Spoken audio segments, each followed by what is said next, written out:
Se trataba de una úlcera de pie diabético, y durante la investigación y la anamnesis yo le había preguntado que con qué se lo había tratado previamente. Y una de las cosas que más me sorprendió durante la entrevista es que la persona de una manera muy sincera me dijo, yo te voy a ser honesto, joven, y es que yo al levantarme todos los días por las mañanas. Hola, muy buenas noches, mi bella gente de enfermería y a todos nuestros seguidores de nuestro canal de Clínica de Heridas EnferCure. Estamos muy emocionados porque el día de hoy vamos a hablar de un tema muy bonito, muy cultural y sobre todo estamos muy entusiasmados porque este es nuestro primer capítulo en el cual le daremos la introducción a todos nuestros temas y contenidos que iremos desarrollando y platicando en los siguientes capítulos. El día de hoy, el tema principal de nuestra plática es tradiciones, mitos y realidades del manejo de heridas. Sabemos que Yucatán es un estado con una cultura muy rica y para eso nos enfocaremos en temas o en puntos claves como la medicina tradicional indígena mexicana y cómo es que ésta sufrió un fuerte impacto a través de la introducción de la medicina occidental a través del tiempo. Mencionaremos desde conceptos básicos de qué es una curación convencional, qué es una curación tradicional. Hablaremos también desde el concepto básico de lo que es una curación de heridas, así como de igual manera lo vincularemos a otros conceptos como la limpieza de una herida, entre otros.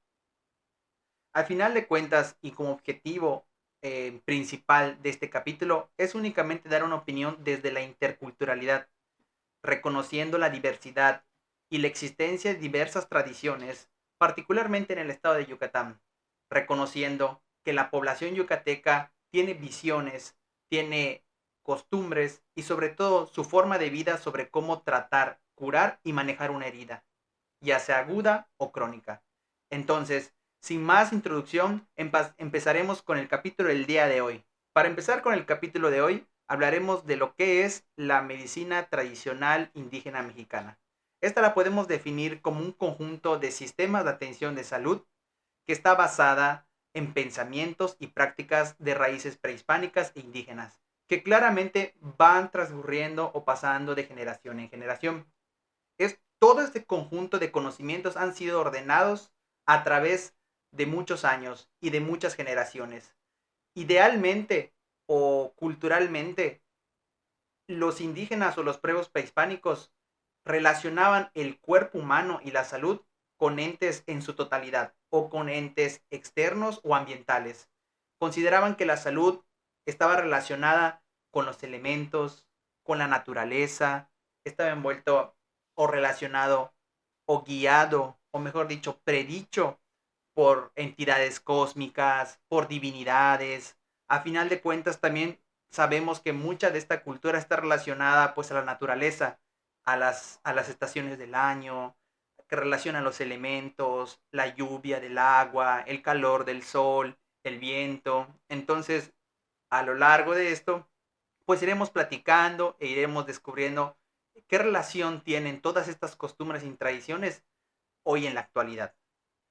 Me gustaría que nosotros habláramos un poquito sobre estas tradiciones, ya que sabemos que por ahí de los años 1500 mucha de nuestra tradición o cultura fue eliminada debido a la colonización de los españoles. Mucha de esa información fue fragmentada y sufrió una ruptura. De hecho, me gustaría platicarles un poquito sobre algo que hice este fin de semana. Eh, este fin de semana tuve la oportunidad de poder viajar a Maní, Yucatán, que es una comunidad que se encuentra al sur del estado, en donde tuvimos la oportunidad de poder recorrer el centro histórico y en uno de los eventos que nosotros tuvimos teniendo ahí, pues pudimos recorrer lo que es la iglesia principal, el cual se llama el convento de San Miguel Arcángel. Mientras nosotros hacíamos el recorrido de la iglesia, nos encontramos con una persona procedente de ahí, que muy amable se decidió a acercarse con nosotros y platicarnos sobre todas las historias que han sucedido pues a lo largo de la historia de Maní. Uno de los eventos históricos que sucedieron ahí fue el auto de fe de Maní, el cual fue un evento histórico que marcó un parteaguas en la cultura maya, en donde en el mes de julio de 1562 el obispo Fray Diego de Landa se encargó o ordenó quemar los códices. Esos códices que tenían, claramente esos códigos tenían una valiosa información de la cultura maya, desde religiosa, desde astrológica y obviamente desde salud y medicina. Entonces, ese es uno de los eventos más catastróficos de la destrucción de nuestro patrimonio yucateco. Entonces, ¿qué hubiese pasado si muchas de esas tradiciones estuvieran prevalentes hoy en día? Quizás muchas de las cosas que se harían o de los métodos de curación de heridas que se implementarían serían a través de herbolaria, ¿no? Y no digo que hoy en día no se use, claramente se usa hoy en día. Sin embargo, mucho de la base científica actual nos menciona que no hay un sustento científico sobre los principios activos que la herbolaria puede beneficiar. Entonces, realmente existe una carente evidencia científica que pueda aportar o pueda apostar sobre la herbolaria, ¿no? Sin embargo, sabemos que todas estas costumbres y tradiciones quizás ya no estuvieron plantadas en un libro, sin embargo, fueron pasadas de boca en boca, de generación en generación y de familia en familia. Entonces, el día de hoy estaremos hablando de uno de los de casos que yo me he enfrentado y que tuve la oportunidad de poder platicar con muchas personas más relacionadas en el mundo de las heridas, preguntándole a personas adultas, preguntándole a familiares sobre qué han hecho o cómo han manejado una herida antes de una atención profesional. Entonces, eso es nuestro capítulo del día de hoy. Hablaremos un poquito sobre cómo la cultura prehispánica ha influenciado a través del tiempo en el manejo de heridas y de cómo la influencia de la conquista vino a traer pues la medicina occidental y cómo éstas han ido evolucionando a lo largo del tiempo. Sabemos que el manejo de heridas tiene siglos de evolución, desde la época de los cavernícolas. Si nosotros empezamos como antecedentes desde la época de los egipcios, que desde ahí ya hacían ciertas prácticas terapéuticas para su manejo. De hecho, creo que uno de los descubrimientos más notables sobre el manejo de heridas en la cultura egipcia es el uso de la miel. Sabemos que actualmente la miel funciona como un tipo de desbridamiento osmótico. Me gusta nada más mencionarlo porque de igual manera cuando hablemos de los tipos de desbridamiento, también hablaremos del mecanismo de acción y hablaremos de los ciertos beneficios y de cómo usar ciertos apósitos, ¿no? Que también es otro tema que tenemos preparado para ustedes. Sin embargo, no me detendré tanto aquí. Actualmente existen apósitos avanzados para el manejo de heridas y que se utilizan este principio activo. Sin embargo, aún existe cierto tabú en la comunidad profesional sobre el uso de estos apósitos de miel. Muchas personas de la comunidad de poblados muy alejados de la capital utilizan la miel pura para el manejo de heridas. Como siempre he dicho, nosotros podemos utilizar muchos productos, ya sean herbolarios, eh, ungüentos, soluciones o la miel, ¿no? Pero sin embargo tenemos que tener la conciencia y sobre todo tener a alguien que nos oriente en qué momento del proceso de cicatrización nosotros podemos utilizar esas herramientas, ¿no? En este caso, pues como bien menciono lo que es la miel. Entonces, para seguir destacando sobre esto, pues sabemos que Ambrosio Paré, el padre de lo que es la cirugía moderna, demostró que una herida mejora o tiene un buen pronóstico de recuperación o un proceso de cicatrización acelerado desde que tú lo tapas y se mantiene en un lugar, pues meramente podríamos decir hermético. Porque antes teníamos la creencia, o actualmente aún tenemos la creencia en las comunidades, de que una herida cicatriza mejor estando a la intemperie. Sin embargo, a través de ciertos documentos y de escritos que él nos dejó, demostró la evidencia de esto. Y 500 años después se demuestra de que es cierto, una herida puede mejorar aún con un pronóstico mucho más acelerado si se encuentra tapada. Entonces, ¿qué productos podemos utilizar para que nuestra herida se tape? Sabemos que entre una de las características que tiene la curación tradicional o la curación convencional es que utiliza apósitos pasivos que no interactúan con la herida. ¿Cuál es el producto que nosotros utilizamos principalmente que cumple con estas características en este método de curación? Pues la gasa de algodón. Vemos que la gasa de algodón únicamente tiene el efecto de absorción y de que no beneficia en sí al hecho de la herida. que es uno de los conceptos que más adelante iremos también describiendo. Entonces, ¿cuál es otra de las características que presenta una cura convencional? Que la cura convencional viene de un ambiente seco, que a diferencia de las propuestas modernas que estamos manejando hoy en día y que les vengo a presentar a través de podcast, que es la cura en un ambiente húmedo o a través del manejo avanzado de heridas. Sin embargo, son conceptos que tocaremos posteriormente.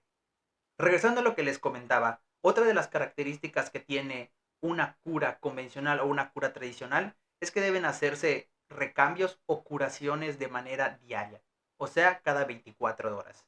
Otra de las características que tiene este tipo de curación es que son muy dolorosas, ya que como sabemos, el apósito de gasa de algodón se adhiere y en el momento de retirar la siguiente curación, pues puede muchas veces eliminar o llevarse el tejido de granulación que ya se ha llevado a cabo. Otra de las características que presenta una curación convencional o tradicional es que al hacerse de manera diaria no es costo beneficiosa. ¿Qué quiere decir? Que los recambios, a pesar de que se utilicen productos de bajo costo como una venda o una gasa o jabón neutro, que muchas personas todavía lo indican para la limpieza de las heridas, muchas veces al no tener un efecto en sí sobre la herida, pues solamente se están realizando como un objeto de protección. Entonces el realizar cambios constantes y diarios solamente con gasas hace que a la larga no sea costo beneficioso para el paciente. Entonces, para conceptualizar y unir y enlazar todos estos comentarios que hemos hecho, ¿cómo podríamos definir una curación tradicional o una curación convencional? Es como aquella método de curación que nosotros realizamos a través de un ambiente seco, con apósitos pasivos y que no interactúan con la herida. Ya se ha demostrado a través de mucha evidencia científica y hoy a través de este podcast comentamos que la curación tradicional o la que comúnmente conocemos o nos enseñan en el pregado muchas veces no es lo suficiente al momento de atender una herida crónica. Sabemos que las heridas crónicas se comportan de diferente manera a una herida aguda. Entonces por eso que nosotros hacemos este podcast para que nosotros podamos identificar los tipos de heridas, podamos identificar cuál es la causa o la etiología que las realizó o que las formó, así como de igual manera el manejo y el tratamiento que va a llevar. Entonces, para que nosotros podamos realizar una curación, tenemos que saber bien cuál es la definición de una curación de heridas. Muchos autores la definen como técnica o conjunto de técnicas que favorecen al proceso de cicatrización, desde el inicio hasta el cierre o remisión de la herida. Entonces, es importante que nosotros conozcamos bien cuál es el concepto de una curación de heridas, ya que ese es el parteaguas o el inicio de lo que es el mundo de las heridas. Otro de los conceptos que están relacionados a la curación de heridas es la limpieza de heridas. Es muy importante que tengamos noción de la diferencia entre qué es una curación de heridas, una limpieza de heridas y una desinfección de heridas. Porque comúnmente, yo siempre esto le platico a mis alumnos del pregrado o de la universidad.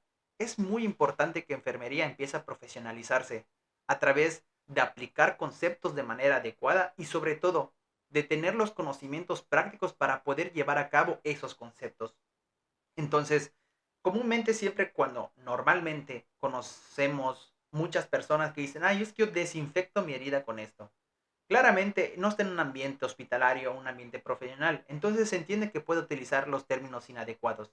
Sin embargo, no es permisible que cuando nosotros nos encontremos en el área clínica o en el área laboral, nosotros utilicemos esos términos. Es muy importante que si nuestro compañero no se encuentra relacionado muchas veces con el área del mundo de las heridas, nosotros los ayudemos a profesionalizar. Recordemos que una información que va pasando de compañero en compañero, eso hace que nuestra práctica clínica mejore y sobre todo que vayamos hacia la profesionalización. Entonces es muy importante que nosotros siempre pasemos esa información de compañero en compañero. Entonces, siempre es muy importante diferenciar entre lo que es una curación de heridas y una limpieza de heridas. ¿Cómo podemos definir lo que es una limpieza de heridas? Pues una limpieza de heridas la podemos definir como el uso de soluciones que van a ayudar a retirar residuos de una herida. Muchos de estos residuos son los que vamos a encontrar al retiro de los apósitos previa a la curación. Cuando nosotros nos encontremos en capítulos posteriores y ya estemos hablando sobre el abordaje de una herida quirúrgica, hablaremos que utilizaremos ciertos sistemas con acrónimos para el abordaje de esta. Y el cuidado de la piel perilesional sabemos que es fundamental para que el proceso de cicatrización acelere.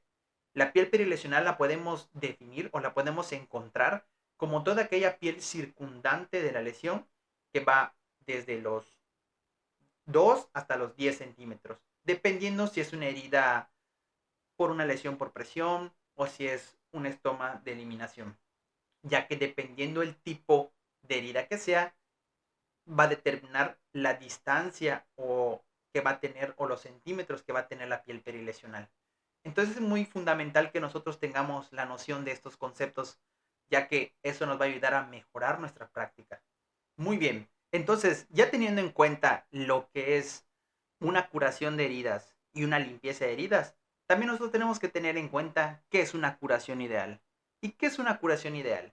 La curación ideal es toda aquella curación o aquella sesión de heridas que no sea irritante, no sea dolorosa, sea costo beneficiosa y sea traumática. Claro, todo esto para que la herida pueda mejorar y pueda acelerar el proceso de cicatrización. Entonces, ¿esto a qué nos lleva?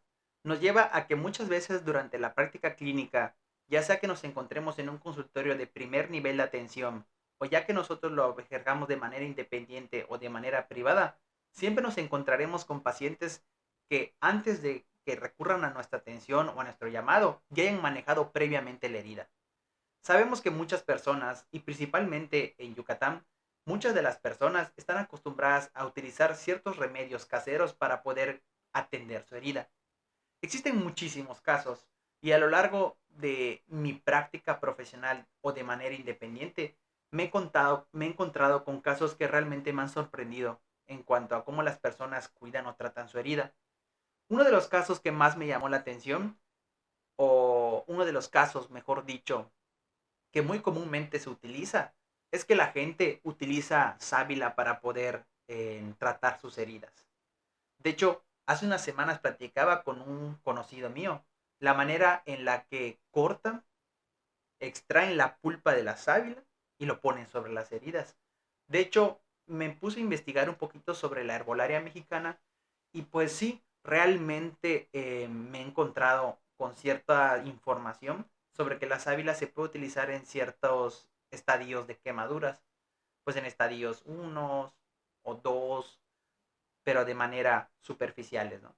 Entonces, casualmente, hace unas semanas, durante en mi consultorio en donde yo trabajo, una señora llegó mostrándome una quemadura de primer grado, en donde le pregunté que, porque durante la curación o durante la sesión, cuando yo lo tocaba lo sentía un poco babosito, y yo le preguntaba que qué es lo que le había puesto, y es en que había dicho que ella había utilizado sábila.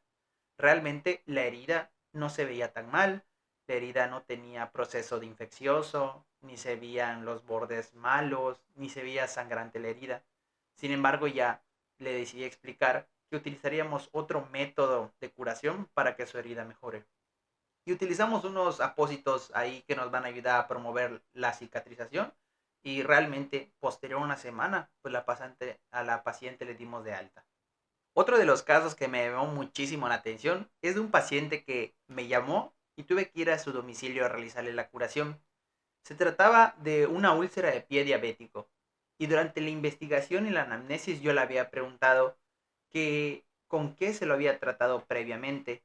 Y una de las cosas que más me sorprendió durante la entrevista es que la persona de una manera muy sincera me dijo, yo te voy a ser honesto, joven, y es que yo al levantarme todos los días por las mañanas, yo agarro mi saliva de mi cavidad, toda húmeda, toda reseca, toda malolienta y la pongo sobre mi herida.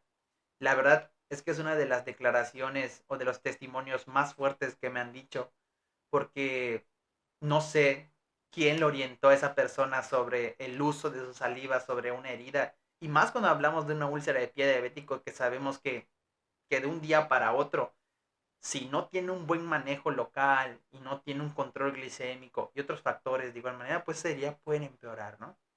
Entonces es una de las cosas que de igual manera me han impactado muchísimo en la atención, pues, comunitaria que he tenido de atención de heridas. Otro de los grandes casos que me han pasado es que de igual manera, ese era otro paciente que me llamó y fui de igual manera a su domicilio. Ahí hicimos la anamnesis, le hice la valoración de la herida, hice la valoración integral del paciente. Entonces, durante terminar la sesión de la curación, pues yo le había dicho cómo vamos a manejar la herida, de qué se trata su herida, las características de la herida y cómo la iremos manejando para que ésta mejore. Lo que más me sorprendió al término de la curación es que me dijo, yo te agradezco que hayas venido el día de hoy y que me hayas concedido toda esta información sobre cómo manejar la herida. Sin embargo, déjame decirte que yo desde semanas anteriores ya tengo quien me cure mi herida. Y pues yo me quedé un poco así como pensativo, porque, porque como por qué me pediría ayuda si dice que ya tiene un manejo previo y que tiene quien se lo maneje. Yo la verdad no pregunté tanto, porque el señor me estaba hablando y en ese preciso momento me dijo, yo tengo quien me cure y la persona que me cura pues es una bruja, me dijo. Y yo me quedé un poco como que pensativo. Ya la verdad, pues al final de cuentas respeto todas las decisiones que toma un paciente. Y yo le pregunté, ¿cómo es que te lo maneja esa persona? Y me dijo, no sé, solo sé que agarra frascos con aceites y ungüentos y me lo pone sobre mi herida. Realmente me sorprendió porque al término de esa declaración me dice, joven, cada quien con su santo, me dice, tú me viniste a ayudar, pero yo tengo quien me de confianza que me lave mi herida. Y así fue. Realmente yo me quedé muy impresionado y un poco ofendido por lo que me dijo al final de la curación. Y pues yo, de la manera más profesional, me retiré de la manera más amable posible y ya no volví a ver al paciente. Realmente no he vuelto a ver al paciente, no he sabido de él. Solamente espero que esté realmente en buenas manos, que haya mejorado su herida. Y esa es alguna de las cosas que más me han sorprendido en cuanto a esas declaraciones. El siguiente caso es uno de los que más me pegó emocionalmente, porque se trataba de un paciente ya adulto mayor, de la tercera edad, que durante un momento de su vida estuvo encamado y le salieron unas lesiones por presión. Yo la atendí y durante pues, la intervención y las curas constantes, pues el señor me contaba una historia. Me decía el señor que ella tuvo una hermana que ella había fallecido muchísimos años atrás y me contó una historia de que su hermana en un momento llegó a tener una úlcera de pie diabético y que esa úlcera de pie diabético, como no llevaba un manejo adecuado, obviamente se infectó. El señor me comenta que encontraron una persona aquí en mi comunidad que les hiciera la limpieza. Y durante la sesión de la curación pudieron encontrar que en la herida habían gusanos. Entonces, para el señor, que es una persona ya grande, reservada, pues con ciertos antecedentes de lesión y cierto como que experiencia viendo heridas, cada vez que yo iba, o no cada vez, o muy regularmente, el señor siempre me decía que si su herida está infectada, que si su herida va a tener gusanos. Y yo le decía, no, señor, le decía, realmente su herida está avanzando bien, su herida no tiene datos de infección, está en proceso de cicatrización y de cierre. Y de hecho yo hasta le tomaba fotos, se la mostraba y le decía, señor, está yendo bien, está avanzando bien. Entonces, durante una plática relacionada a eso, yo le platicaba que tenía otros pacientes y y le decía que no, es que tengo, le decía, no, es que ahorita pues ya tengo varios pacientes. Claramente nunca le daba más información sobre quiénes son los pacientes o cómo viven o alguna referencia sobre ellos, ¿no? Y el señor me dijo algo muy curioso.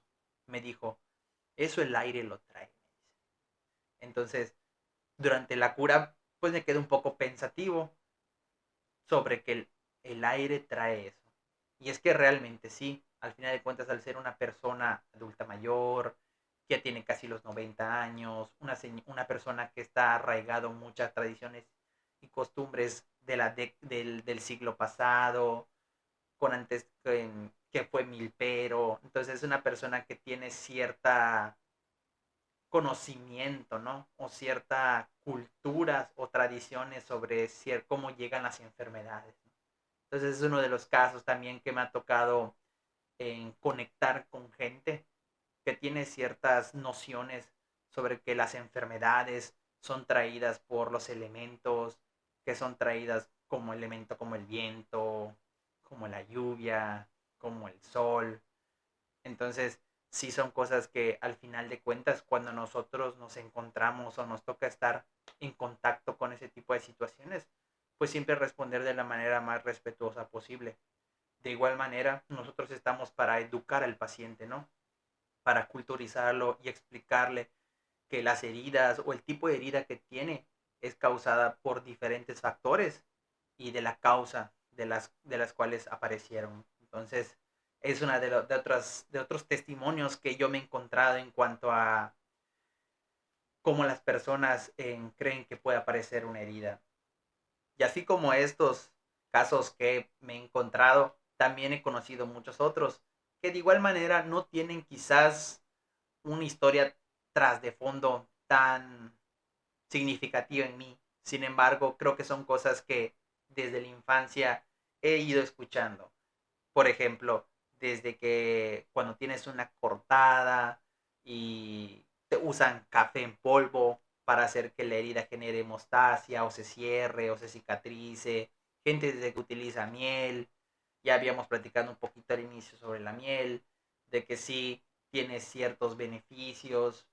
De hecho, hablando y retomando sobre la miel, recuerdo un caso de una persona que me contó que tuvo una lesión por presión, pero ese es un caso de una enfermera que le curaba la herida hace más de 40 años.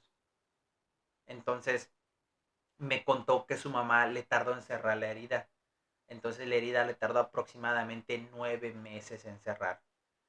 Entonces también tuve que lidiar con la parte de cómo tu trabajo también impacta o beneficia a la familia.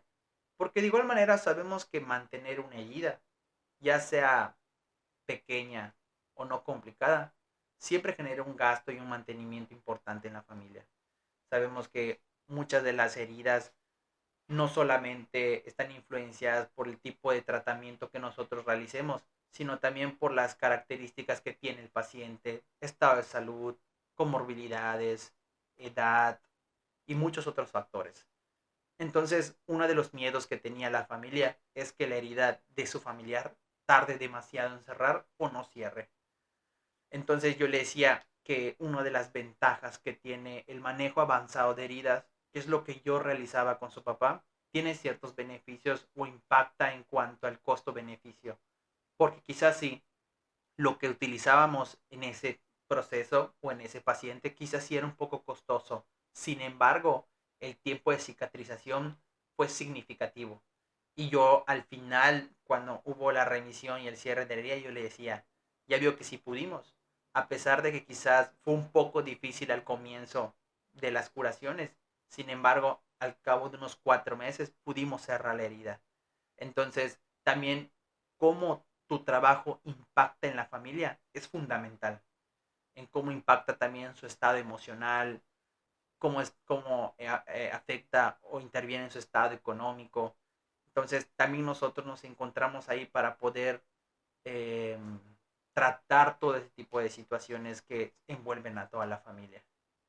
Entonces, entre otros de los casos que también me he encontrado, es que la gente está acostumbrada a utilizar, por ejemplo, vinagre en las heridas.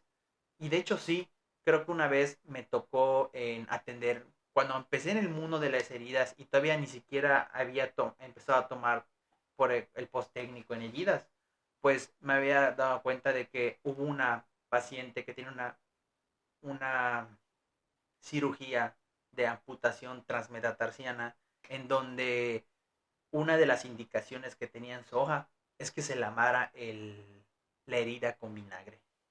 Y es que al final de cuentas, si no mal recuerdo, creo que el vinagre tenía ciertos beneficios antisépticos para la desinfección de la herida. Sin embargo, pues realmente, pues nosotros muchas veces tomamos las indicaciones y las seguimos como borreguitos. Claro, en ese entonces tampoco puedo justificarme que yo era inexperto, porque a final de cuentas sabemos que uno de los pilares básicos de la enfermería es la investigación. Pero pues ya, una vez estando en este mundo, investigando, practicando, teniendo casos reales, pues te das cuenta que si la herida no tiene un dato de infección, no es necesario aplicarle ciertos antisépticos, porque sabemos que los antisépticos de algún u otro modo terminan generando resistencia bacteriana en las heridas.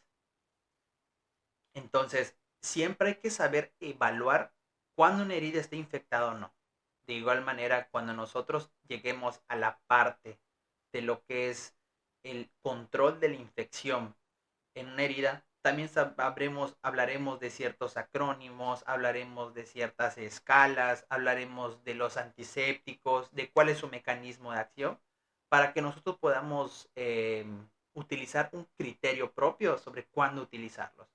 Entonces, así como el caso de la sábila, ya les conté, así como también las personas que han utilizado, por ejemplo, cuando se cortan, utilizan limón, o personas que cuando tienen un traumatismo en la cabeza utilizan naranja con sal, entre muchas otras circunstancias en las que muchas veces las tradiciones nos envuelven y cuando no tenemos un conocimiento de primeros auxilios o no conocemos a alguien que sepa del uso adecuado de las heridas, muchas veces las podemos complicar.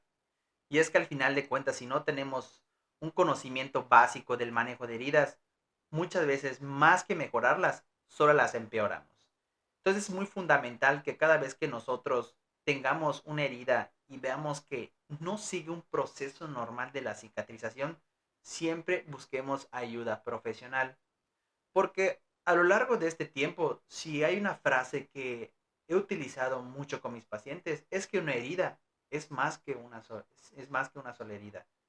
Sabemos que una herida tiene una causa, sabemos que esa causa muchas veces está relacionada a enfermedades crónicas y si no hay un control o un manejo de esas enfermedades crónicas, muy difícilmente esa herida va a mejorar. Entonces, regresando a lo que les comentaba, si conocemos a alguien que tenga una herida y vemos que no sirve su proceso normal de cicatrización, que vemos que empieza a salir pus, empieza a quedar enrojecido, se inflama y todos ese síndrome o ese conjunto de síntomas de alguna u otra manera ya está afectando la calidad de vida de la persona, nuevamente hay que encontrar un profesional encargado de cuidar o manejar heridas crónicas o heridas complejas. Para finalizar, me gustaría contarles una historia que una vez platiqué con un amigo. Y es que él me platicaba que una vez tuvo una herida, realmente no recuerdo qué tipo de herida tenía, pero él me comentó que utilizaba una hierba en particular. Y él me dijo que en cuestión de unos días la herida se recuperó con satisfacción. La verdad es que me dio gusto, pero esto es una de las cosas que siempre le recomiendo a mis pacientes. No todas las heridas son iguales. Entonces, no lo que le funciona a esa persona te va a funcionar a ti o a tu familiar.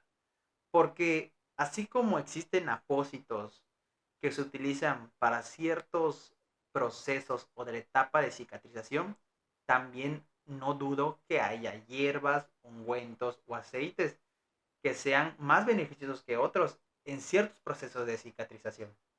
Entonces, terminando o para finalizar el capítulo del día de hoy, siempre les recomiendo que cuando tengan una herida que no mejora o no avanza de manera satisfactoria o se estanca en alguna etapa del proceso de cicatrización, hay que encontrar un profesional de la salud que sea apto para que pueda darle su manejo.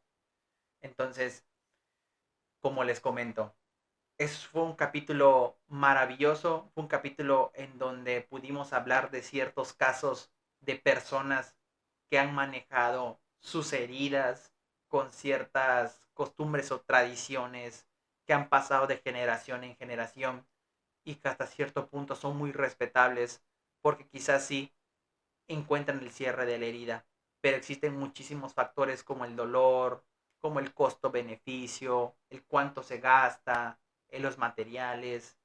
Entonces, que muchas veces nosotros como personas no valoramos en primera instancia. Entonces, el capítulo de hoy fue de lo más bonito posible porque pudimos tocar ciertos aspectos de nuestra cultura maya y de cómo todas estas tradiciones y costumbres han ido pasando de generación en generación, de boca en boca, de familia en familia, y que hasta cierto punto nos dan un respiro, nos han ayudado con nuestro cierre de nuestras heridas. De todos modos, les agradezco que nos hayan acompañado en este capítulo, en nuestro capítulo 1, en donde estamos muy entusiasmados por poder publicar más y sobre todo mejorar nuestro trabajo, en donde iremos platicando de más temas, de más conceptos, de más contenido para que vayamos mejorando en el manejo de las heridas. Entonces, sigan nuestras redes sociales, sigan nuestro Facebook como Enfercur, sigan también nuestro YouTube, sigan nuestra página de Instagram, en donde ahí iremos subiendo videos cortos para que puedan tener la información un poquito más directa que les pueda ser útil. Entonces, mi nombre es Daniel Salazar, su heridólogo de confianza, y pues les dejamos también nuestros números de contacto. Cualquier duda que puedan tener, puedan mandar un mensaje, ya sea que nos puedan referir a un paciente o si también nosotros nos encontramos lejos de ti, pues podríamos ayudarte de alguna otra forma sobre cómo manejar o qué ayuda profesional puedas tener. Entonces, me despido. Muy buenas noches.